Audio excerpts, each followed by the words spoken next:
Did you know there are over 5 million residential pools in the United States? And the energy that those pools use is the equivalent of up to 24 500 megawatt power plants. In fact, if you have a pool can amount for about a third of all the energy that we use in our home. In fact, some of the new technology that we have today can reduce that by as much as 75%. Well, with me today is Gary Fernstrom, who's an energy engineer and expert on the utility business. Let's go meet Gary Fernstrom. Hey, Gary. Hello, Steve. How you doing? Pretty good, thanks. So there's some new technology out there that people might not be aware of. I mean, the standard pool pump's a motor that's been around since almost 100 years, induction motor. But some of this new technology really makes a lot of sense. Can you tell me a little bit about it? Well, yes.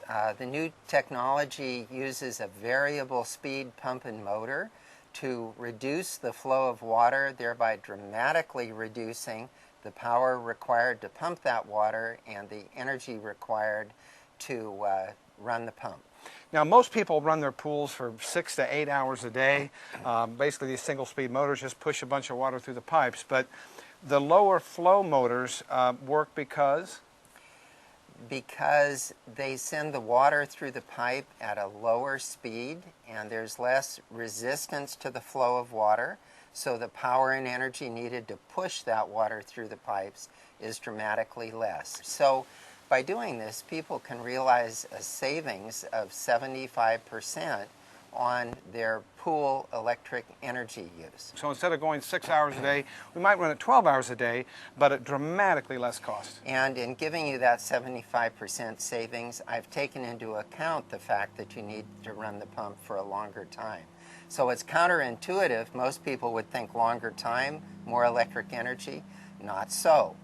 Less power times more time results in less electric energy use. Well, what's interesting is that if you have a pool, you know how noisy those pumps can be, but this pump is actually running right now. Can you hear it? You can barely hear it. It's Me, amazing. I can barely hear it as well. Now very quiet. You have a watt meter hooked up here. How many watts is this drawing? Well, right now this pool is drawing about 220 watts, which is about a tenth of what it did when it was a big single-speed pump.